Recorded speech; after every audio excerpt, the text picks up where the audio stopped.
ये कहानी है एक ऐसे आर्किटेक्ट की जिसके घर में एक दिन दो खूबसूरत लड़कियां मदद के बहाने घुस जाती हैं और फिर उसे उकसाकर उसके साथ इंटीमेट होते हैं, जिसके बाद उसे ब्लैकमेल करके उसके लाइफ में क्रिएट करते हैं कुछ ऐसे एम्बैरेसिंग प्रॉब्लम्स जो हम देखने वाले हैं आज की इस पूरी कहानी में। और ये कहानी शुरू होती है इवन नाम के एक आदमी से जो पेशे से एक आर्किटेक्ट है और वो अपनी वाइफ कैरन और दो बच्चों के साथ हंसी खुशी रहता था। उसकी वाइफ कैरन भी एक आर्ट गैलरी में काम करती थी। इवन और कैरन ने बच्चों के साथ बीच ट्रिप पर जाने का एक प्लान बनाया हुआ था, मगर इवन को कुछ जरूरी काम आने पर वो उनके साथ नहीं जा पाता। इसलिए कैरन दोनों बच्चों को लेकर बीच ट्रिप पर एक हफ्ते के लिए निकल जाती है और इवन अपने डॉग के साथ घर पर ही रह जाता है।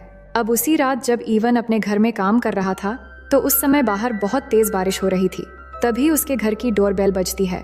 उसके बाद इवन जब दरवाजा खोलने जाता है तो वहां पर दो लड़कियां खड़ी थीं, जिनमें से एक का नाम बेल और दूसरी का नाम जेनेसिस होता है। वो दोनों बारिश में पूरी तरह से भीगी हुई थी, जिसके बाद दोनों इवन से कहती हैं कि हम पार्टी में जाने के लिए एक एड्रेस ढूंढ रहे थे, मगर तेज बारिश के कारण रास्ता भटक गए और भीगने की वजह से हमारे फ़ोन भी खराब हो गए। तो इवन उनकी मदद के लिए उन्हें अपने घर में आने देता है और उन्हें कुछ टॉवल्स और एक आईपैड देता है ताकि वो उस एड्रेस को ढूंढ सके। लेकिन जेनेसिस आईपैड में एड्रेस ढूंढने के बाद कहती है कि वो उस जगह से काफ़ी दूर आ चुके हैं और टैक्सी ड्राइवर उन्हें गलत लोकेशन पर ले आया है।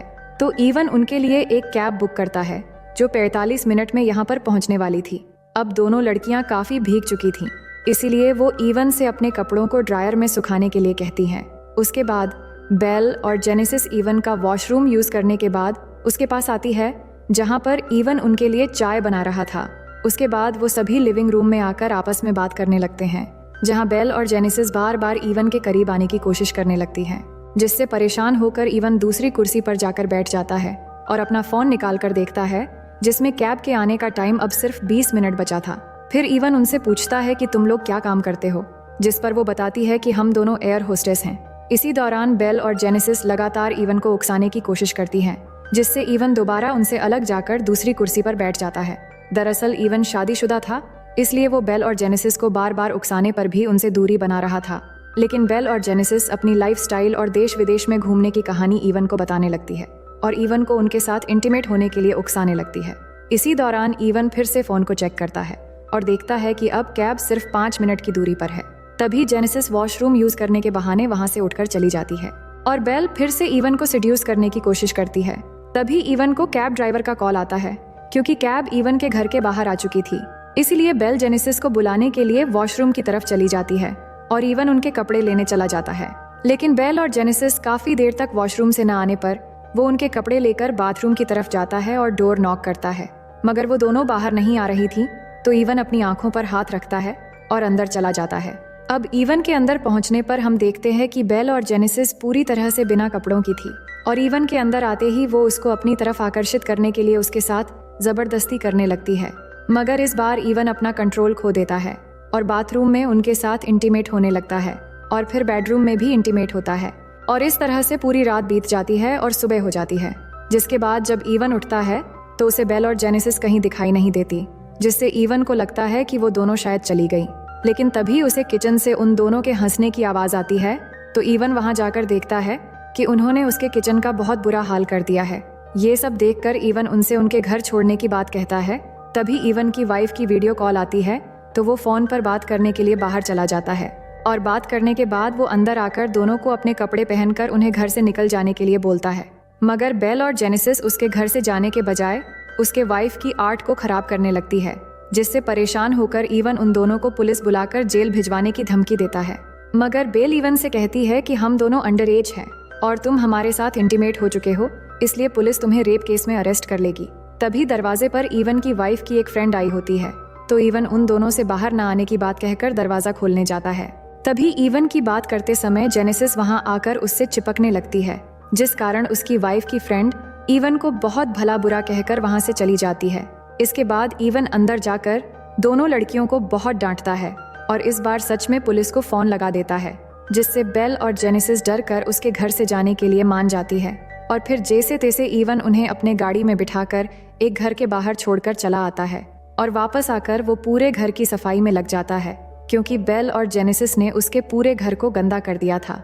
अब उसके बाद रात को जब इवन अपने काम में लग जाता है तभी अचानक उसे ग्लास टूटने की आवाज सुनाई देती है, जिसे देखने के लिए जब वो जाता है तो वहां उसे अपनी फैमिली फोटो नीचे गिरी हुई दिखाई देता है। और जैसे ही वो उस फोटो को उठाने के लिए नीचे झुकता है, तभी जेनेसिस उसको पीछे से हमला कर देती है, जिससे इवन बेहोश हो जाता है। जिसके बाद जब इवन को होश आता है तो वो खुद को एक बिस्तर पर रस्सी से बंधा हुआ पाता है और जेनेसिस को चिल्लाकर अपने आप को खोलने के लिए कहता है। तभी बेल वहां पर इवन के बेटी की स्कूल ड्रेस पहनकर सामने आती है, जिसके बाद दोनों पास आकर इवन के कपड़े उतारने लगती हैं। लेकिन तभी इवन की वाइफ की वीडियो कॉल आ जाती है, तो जेनेसिस इवन को बेल के साथ इंटीमेट होने के लिए कहती हैं। लेकिन इवन के ऐसा ना करने पर जेनेसिस कहती हैं कि मैं तुम्हारी वाइफ को वीडियो कॉल पर बता दूंगी कि तुम हमारे साथ मजे कर रहे हो। तो इवन बेल के साथ इंटीमेट होने के लिए तैयार हो जाता है और फिर बेल इवन के ऊपर आकर इंटीमेट होने लगती है और इंटीमेट होते हुए बेशर्मों की तरह आवाज निकालने लगती है और जेनेसिस ये सब रिकॉर्डिंग कर रही होती है। उसी दौरान जेनेसिस कुछ खाने के लिए किचन की तरफ चली जाती है और इवन बेल के साथ इंटीमेट होते हुए पूरी ताकत लगाकर रस्सी को खोल लेता है और बेल को धक्का देकर बेड से नीचे गिरा देता है। जिसके बाद वो जेनेसिस की तरफ बढ़ता है और उसे मारने की कोशिश करता है, लेकिन तभी जेनेसिस इवन पर फिर से हमला कर देती है, जिससे इवन बेहोश हो जाता है। इसके बाद ये दोनों इवन को फिर से बांध देते हैं और उसके सामने साइको की तरह हरकतें करने लगते हैं और उसे एक हेडफोन पहनाकर म्यूजिक लाउड करके सताने लगते हैं। फिर थोड़ी देर बाद इवन के घर लुइस आकर डोर बेल बजाता है, जो इवन के वाइफ कैरन की असिस्टेंट है। लेकिन जब वो अंदर आता है तो उसे इवन नहीं मिलता, क्योंकि इन दोनों लड़कियों ने उसे एक रूम में बंद कर दिया होता है और वो दोनों लड़कियां लुइस से कहती हैं कि हम इवन की भतीजी है। मगर तभी लुइस को एक कमरे से आवाज सुनाई देता है और वो जैसे ही वहां जाने लगता है तो दोनों मिलकर लुइस की पॉकेट से उसका इनहेलर चुरा लेते हैं। उसके बाद लुइस उस रूम में जाता है जहां उसे इवन मिलता है, जो रस्सी से बंधा हुआ था। अब लुइस इवन को ऐसे देखकर घबरा जाता है और उसकी मदद करने के लिए उसे खोल रहा होता है। पर इसी बीच वो दोनों लड़कियां कैरन की आर्ट को तोड़ने लग जाती है, जिससे लुइस उनको रोकने के लिए जाता है। लेकिन इवन लुइस को मना करता है कि ये दोनों बहुत खतरनाक हैं, वहां मत जाओ।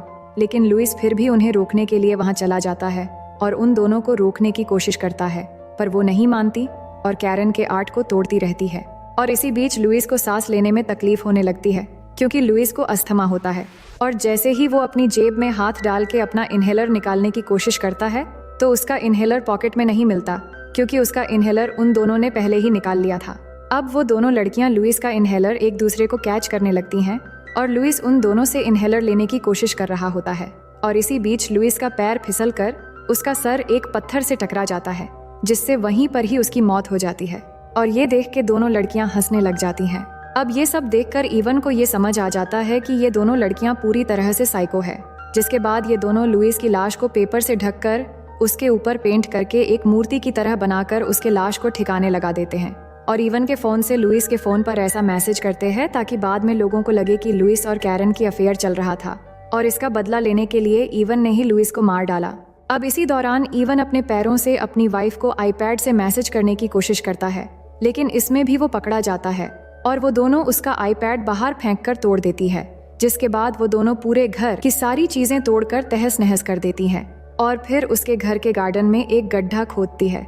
और जब इवन हेल्प के लिए चिल्लाता है तो ये दोनों लड़कियां उसे गन पॉइंट पे रख देती हैं, जिससे इवन डर जाता है और हार मान लेता है। अब अगले दिन वो दोनों लड़कियां इवन को बांधकर उस गड्ढे में डालकर दफना देती हैं और सिर्फ उसका सर बाहर रखकर वो दोनों अपने बारे में बताती है कि हम दोनों साइको हैं और हमें ऐसा करने में बहुत मजा आता है और हम तुम्हारे साथ सिर्फ गेम खेल रहे थे और हम बहुतों के साथ ऐसा कर चुके हैं और हमारे शिकार सिर्फ शादीशुदा मर्द होते हैं।